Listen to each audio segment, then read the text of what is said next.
Hey cup cakes, welcome to my channel. நீங்கள் எல்லோரும் என் மேலே கோவமாக இருப்பீங்கன்னு எனக்கே தெரியும். ஏன்னா கம்யூனிட்டி போஸ்ட்டில் நெக்ஸ்ட்டு என்ன வீடியோ போடுறதுன்னு கேட்டதுக்கு நிறையா பேர் வந்து எஃப்எஃப் போடுங்கன்னு சொன்னீங்க. ஆனால் அதுக்கப்புறம் நான் ரிப்ளையே பண்ணல. அதனால் நீங்கள் எல்லோரும் கோவமாக இருப்பீங்கன்னு எனக்கு புரியுது. ஃபஸ்ட்டு என்னோடய இதை கேட்டுக்கோங்க. நான் பெங்களூர்லேருந்து சென்னைக்கு ஷிஃப்ட் ஆனதுனால பெங்களூர்லேயே என் மைக்கை விட்டுட்டு வந்துட்டேன். என்கிட்ட வேறு மைக் இல்லை, அதனால் புதுசாக ஆர்டர் பண்ணி வாங்க இவ்வளோ நாள் ஆகிடுச்சு. ஃபர்ஸ்ட் ஆஃப் ஆல் ரொம்ப பெரிய சாரி, ஓகேவா? நான் உங்களுக்கு வீடியோ போடுறேன்னு சொல்லிட்டு போடாமல் இருந்தது. ஐ ப்ராமிஸ் ஃப்ரைடே உங்களுக்கு கண்டிப்பாக எஃப்எஃப் வந்துடும். நான் சத்தியமாக சொல்கிறேன், எஃப்எஃப் வந்துடும். அதுக்கப்புறம் ஆர்மி குரூப்பை பற்றி சொல்லியிருந்தேன். அதில் இன்ஸ்டாவில் பார்த்து கொஞ்சம் பேர் சேர்ந்தீங்க, யூடியூப்லேருந்து யாருமே சேரல. ஒன்று மட்டும் புரிஞ்சுக்கோங்க, உங்களால் யூடியூப்லேருந்து என்னால் டேரெக்டாக சேர்த்துக்க முடியாது. அட்லீஸ்ட் உங்கள் இன்ஸ்டா ஐடியாவது எனக்கு யூடியூப் கமெண்ட் செக்ஷனில் கொடுங்க.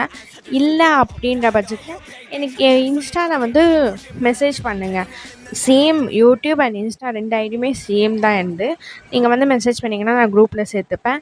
ஐ ப்ராமிஸ். எல்லோரும் எஃப்எஃப் கேட்டிருந்தீங்க. எஃப்எஃப் தான் ஃபஸ்ட்டு அதிகமான ஓட்டு வந்துச்சு. ஸோ எஃப்எஃப் போடுறேன். இந்த ரிட்டர்ன்ஸ் வந்து 2 பார்ட்டாக போட போகிறேன். ஒன்று வந்து எப்படி இருக்குன்னு வீடியோவில் பாருங்கள்.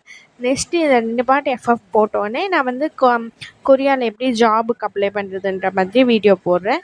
அதுக்கப்புறம் வந்து தேர்டாக வந்து நான் ஐடல் ஆடிஷன் பற்றி எப்படி போடுறதுன்னு போடுறேன். லைனாக போடுறேன், ஓகேவா? யாரும் இந்த வீடியோ நான் ஓட்டு போட்டேன் எனக்கு வீடியோ போடலாம் கோச்சிக்காதீங்க. கண்டிப்பாக நான் எல்லாருக்குமே ஓட்டு போடுறேன். எல்லா ஓட்டு போட்டதுக்கும் வீடியோ போடுறேன். அவ்வளோதான் காய்ஸ், பாய். என்னுடைய ஆர்மி.